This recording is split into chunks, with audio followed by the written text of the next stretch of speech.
ويلا تمسيهم بالخير. اخباركم شباب طيبين؟ طبعا اول شيء حاب اعتذر لاني سحبت على القناه وما نزلت شيء اكثر من 3 أسابيع، وادري انكم اشتقتوا لي. وشو؟ ما حد اشتاق لي؟ يعني اطلع برا؟ لا اطلع برا اصلا عادي.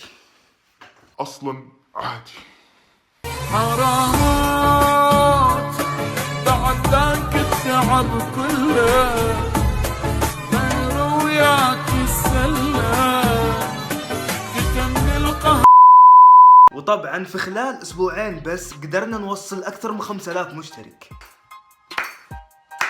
كفو والله. وطبعا اليوم بتكلم عن 4 اخبار، ويلا خلونا نبدا. الخبر الاول عندنا اليوم يتكلم عن الشخص اللي طالع قدامكم في الشاشة. طبعا هذا الشخص يقول انه ساحر ويعرف يسوي سحر وكذا. المهم قبل كم يوم جابوه في مقابلة على التلفزيون وقالوا له انت ساحر، طيب يلا سوي لنا سحر. شوف وش سوى. ابيك اطالع الكلاس. طلعته. راح نعد مع بعض للثلاثة. 3 اوكي. ماشي، راح نقول بصوت عالي. 1 2 3. 3. طيب عدينا لل3 بس ما صار شيء.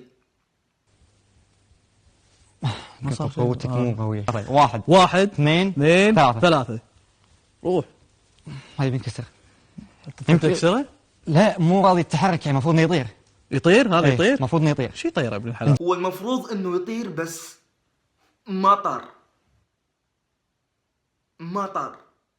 نجرب بعد شوي عقب الحوار عليه، يمكن طارت نحاول مو كاملة. ايه؟ على ما نتحاور شوية وان شاء الله نقدر نسويها. الحين الناس شو تقول عنه؟ يعني القلاص مو ناوي ينكسر؟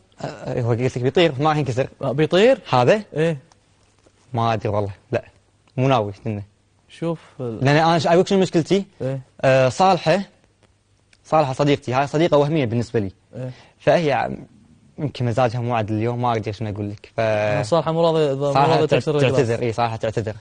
والله جنية هذه صالحة ولا لا هاي شخصية وهمية عندي اياها. شخصية وهمية. كم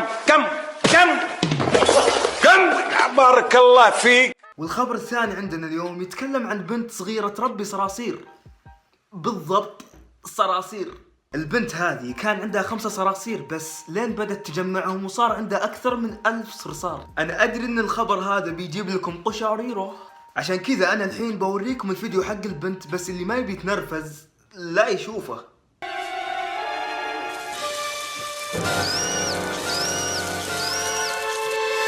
Hi, my name is Shelby Counterman. I am 9 years old and I collect cockroaches.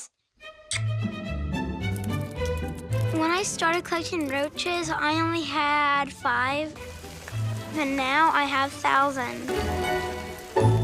I like roaches because when they crawl my arms, they tickle me, and when I hold them, they make me real happy. Noise, I will hiss at them.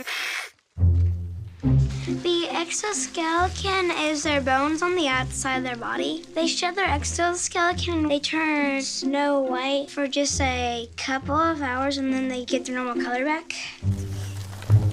The roaches, they do not bite. They're not harmful at all, except they may be a little stinky once in a while. This is a taxidermian beetle.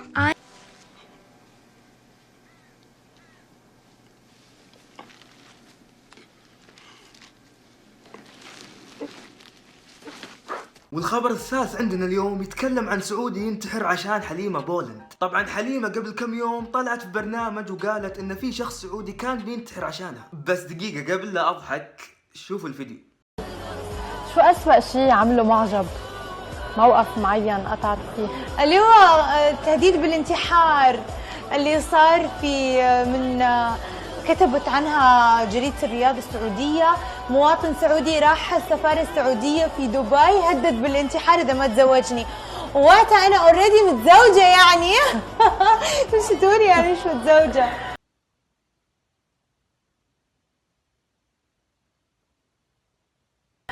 طيب كيف بينجح الشخص بلفت انتباهك؟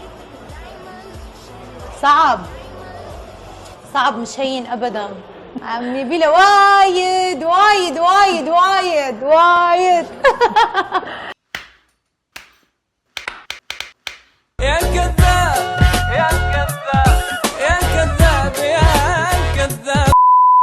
الأخير عندنا اليوم يتكلم عن ذا سيمبسون. طبعا قبل كم يوم كان في مباراة في السوبر بول الأمريكي، وانتهت المباراة بفوز الفريق الأزرق باتريوس على الفريق الأحمر أتلانتا. والغريب في الموضوع انه مسلسل ذا سيمبسون جاب حلقة عن هذه المباراة، وتوقعوا ان الفريق الازرق هو اللي بيفوز على الفريق الاحمر، وزي ما تلاحظون ان نفس النتيجة اللي توقعها السيمبسون بفوز الفريق الازرق صارت في المباراة. طبعا هذه مو اول مرة السيمبسون يتوقعون شيء ويطلع صح. قبل كذا توقعوا بفوز دونالد ترامب في الانتخابات، وتوقعوا باصابة نيمار في كأس العالم، وحتى توقعوا بلعبة بوكيمون، والحين توقعوا بفوز فريق باتريوس على اتلانتا وصار هذا الشيء. وبس والله هذا كان كل اللي عندي اليوم. وفي الاخير حاب اقول اذا عجبك الفيديو لا تنسى تضغط على زر اللايك وتشترك بالقناة، واذا ما شفت اخر فيديو نزلته فهذا هو هنا كذا. ومع السلامة.